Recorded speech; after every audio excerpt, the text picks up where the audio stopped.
Итак, друзья, решил я себе сделать антикор покрытие для автомобиля. Да, чуть не забыл. В общем, конечно же, прежде чем вот это все делать, желательно пройтись преобразователем вот таким с цинком. Ну, конечно, вот это вообще полная дичь. Я не знаю, там его, походу, вообще цинка нет. Как-то я другой брал, был лучше. Короче, берите, который подороже. Тот самый дешевый был. Вот так выглядит все. Ну, в общем, снизу. Здесь я нанес еще вот эту вот сетку, которую я вам показывал до этого. Приклеил. И, видите, она тут торчит, собака. Ненормально приклеилась как-то. Ну ладно, отвалится так отвалится. В принципе, ничего страшного. Так, и смотрите, естественно, ну вот я такой вот посудочный просто ёршик такой нашел, купил. И здесь все прошелся им, где достал. После того, как цинком обработал, грязь, чтобы убрать. Ну и тонами запасайтесь ацетоном, потому что тоже надо все пробрызать ацетоном. Ну и как видите, еще вот такая дичь у меня лежит. Мовиль называется, типа с цинком. Я не знаю, насколько, конечно, она с цинком. Мне в это сложно верится. Ну, в общем, здесь вот у меня, получается, форсунка застряла в той дичи, в пылесосе в этом. И не хватило, как видите, здесь вот чуть-чуть обработать. И пришлось, хорошо, хоть была эта мовиль, я мовилью здесь прошелся. Получается, вот так вот здесь везде, по этой части. Ну, естественно, где достал, где добило. И в дырочке, вот я сейчас свечу, видите, вот здесь дырочка. Вот она. Туда, конечно, надо мовиль, получается, вот это сюда, в нее. Сейчас покажу. Вот. Нет, вот сюда. Ну давай, фокусируйся, пожалуйста. Короче, вы поняли, да? Вот сюда вставляется в эту дичь.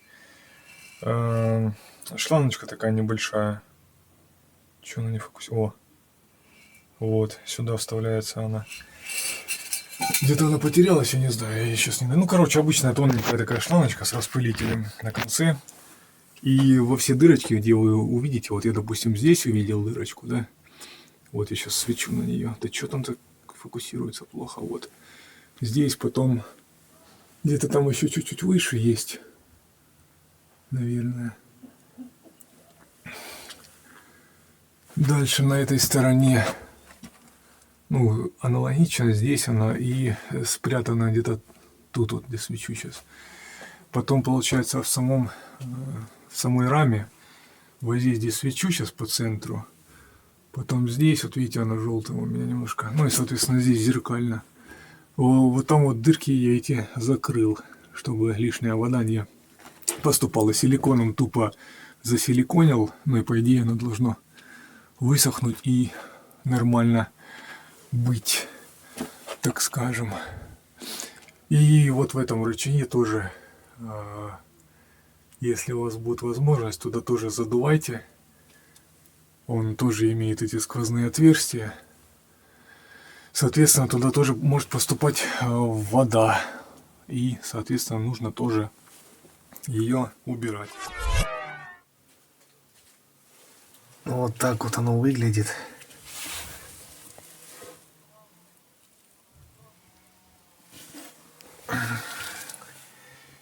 И тут тоже внизу балку тут закрыл. Тут тоже силикончиком прошелся. Вот это вот, где сейчас фокус сосредоточен. В общем, ну, внизу, не знаю, показывать, нет. Там тоже, в принципе, все теперь красиво. Ну, короче, приблизительно так. Значит, таким образом, в интернете там посмотрел, один парень рекомендует смешивать мастику с вот такой вот хренью пуш-салом. Оно само по себе довольно-таки жиденькое. А мастика, ну как по консистенции, вот вы видите, да? Такая, не знаю как сказать, чуть гуще, чем зубная паста. А это типа как масло, которое коровье, в общем, стоит, допустим, если оно у вас долго без холодильника. Ну, в общем, технология такая. Берем вот такую краску. Короче, у меня она стоила около 2000 рублей, вот эта вот баночка. Молотковая, правда, она. Если у вас будет возможность, берите не молотковую. Как она называется? Наверное, потом добавлю. Короче, такой вот сайт у них там что-то есть. Вот, баночка такая. Но она хорошая, как бы вроде держит. Я уже наносил здесь в варках. Вот здесь вот в варках я наносил один раз ее кисточкой просто. И уже где-то полгода проездил. И она довольно-таки классно держится. Единственное, что если будет у вас не молотковая версия, берите не молотковую. Ну, в общем, любую дорогую краску для наружных работ по металлу рекомендую сначала нанести везде, где вы только сможете. Где кисточка, где вот такой вот хренью. Типа пульверизатор или как это назвать. Короче, типа пылесоса, что такое. Только в обратную сторону он дует. Вот по этой шлангочке подается сюда воздух. Естественно, он дует. Там краску эту я разводил с ацетона. Она, в принципе, довольно жидкая, но я добавлял где-то процентов 20 ацетона и, естественно, 80% краски. Ну, вот такие вот пропорции. И она нормально вылетала из сопла. Вот. А вот эту дичь, значит, 1 к 1 парень один порекомендовал в ютубчике. Но я еще добавлял силикон. Силикон этот, ну, короче, обычный акриловый. А, это даже акрил? Герметик. Подожди. Силакрил, короче, называется. Такая дичь. Даже не знал, что добавлял. Крутой я тип. Силакрил. И получается, если вот это 1 к 1, то вот этой дичи я вот так 3 нажима делал. Но оно так, сколько где-то, может, столовая ложка получается его полная. Дальше берем, греем это все. Ну, я тут 2 на киловатт, на 1,5 киловатта грел. В общем, греем, помешивая, естественно, помешивая, греем. Оно начинает, когда пар такой идти отсюда, это значит хорошо нагрелось. Дальше я наливал сюда. Но единственное, надо через какую-то ситочка пропускать. Вот я брал такую дичь, которая идет для стыков гипсокартона. Вот. И через нее пропускал, но это уже в крайние разы. Вот тут так выглядит. Естественно, надо еще счистить с этого глушителя. И вот так вот выглядит вся эта дичь. Можно было еще, конечно, раз нанести, но этого будет вполне достаточно в варках, потому что здесь и так краски слоя 2 где-то я нанес в общей сложности. Короче, естественно, изначально процесс какой? Естественно, изначально вам нужно все отмыть, то есть заказать прям мойку днища автомобиля. Не знаю, сколько там она у вас стоит и как происходит. У меня она происходит просто, ты загоняешь на эстакаду машину и тебе все вычищают. Ну, все днище, короче, моют. Я делал только вот эту часть автомобиля, получается, ну, где-то от сель до сель. Потому что я не снимал ни защиту внизу, ни бампер задний, ничего я не снимал, потому что я снял вот здесь, вот есть пластиковая защита, стоит внизу. Я ее снял, посмотрел, там родное покрытие еще вполне себе достойное. Единственное, что у меня гнило, это, естественно, тут сварные швы есть. Здесь вот сварные швы. Ну, точечная сварка, когда они сваривают две детали, там начало плыть. Ну и в некоторых местах уже цинк послазил, соответственно, тоже. Вот эти вот, ну, арки, потом подпружинные вот эти вот рычаги. С этой стороны, получается, на них пескоструй идет. И, естественно, все уже начинало подгнивать. Вот эти вот штуки тоже. Вот я сейчас свечу на нее.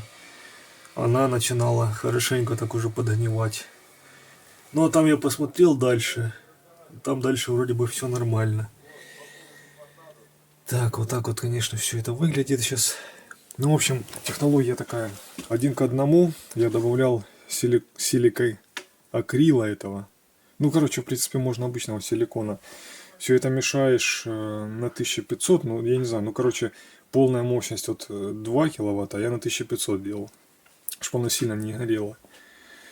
Где-то, ну, минуты 3, наверное, все это размешивается, пока сало, короче, быстрее всего расстает, потому что, ну, это сало, но реально так, как сало выглядит по консистенции. Вот это медленнее надо чуть помешивать, разминать комки, чтобы вкусно было. И дальше вот сюда наливаем, в эту дичь. Короче, вы поняли, в эту. Единственное, что через сетку, вы поняли, да, пропускаем через ту. Ну и как бы наносится оно нормально. Единственное, что у меня оно потом забилось нахрен. И все. Тут трубочки что эти тоненькие. Трубочки эти тонкие здесь внутри. Ну, как обычная такая, типа соломинка. И получается, она забивается быстро. И из-за этого мне пришлось ее потом чистить. Короче, запасайтесь ацетоном, запасайтесь каким-нибудь костюмом, который защитит вас от попадания на волосы везде. Вот это вот всего, всей этой жижи и краски и так далее. Короче, я нанес краску, и вот это вот остатки у меня там было где-то вот столько. Сколько было, столько нанес с ацетоном. Единственное, что, конечно, не молотковый обязательно берите. Вот, и дальше подождал где-то часа полтора, пока она высохнет. Там тонкий слой лег. Вот, часа полтора подождал. Ну и, соответственно, это все высохло, все четко. И потом нанес сразу вот эту вот всю консистенцию. Ну, где-то у меня ушло часов 6-7 на только вот эту вот область, получается. Ну, вот вы видите, отсюда до сюда вот эти рычаги тоже я сделал. Вот сейчас надо еще лезть вниз и очищать там, где она не должна быть, эта штука, потому что она ж как бы небезопасная. По поводу, ну, допустим, на глушители ее нельзя наносить, вы знаете, да, наверное. Так, ну а так, в принципе, если будет у вас возможность купить плащ, такой, знаете, одноразовый, есть. Можно его, или шапочку какую-то на голову. Ну, короче, у меня все в этом. Я еле отмыл руки. Вот сейчас я даже берусь за что-нибудь здесь. Это все жру. Это все жру. И, короче, он же тяжело отмывается. Ну, как сказать, если только тереть надо его.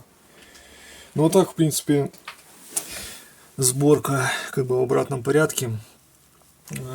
Вот эту дичь защиту ставим от пескоструя. Конечно, перчатки желательно, ну, такие обычные резиновые, знаете, и несколько штук. Это ставим обратно, прикручиваем колесо И все. Машина к зиме готова. Все, ребят, благодарю за внимание. Вы знаете, что делать. Ну там пальцы вверх, все такое. Пока.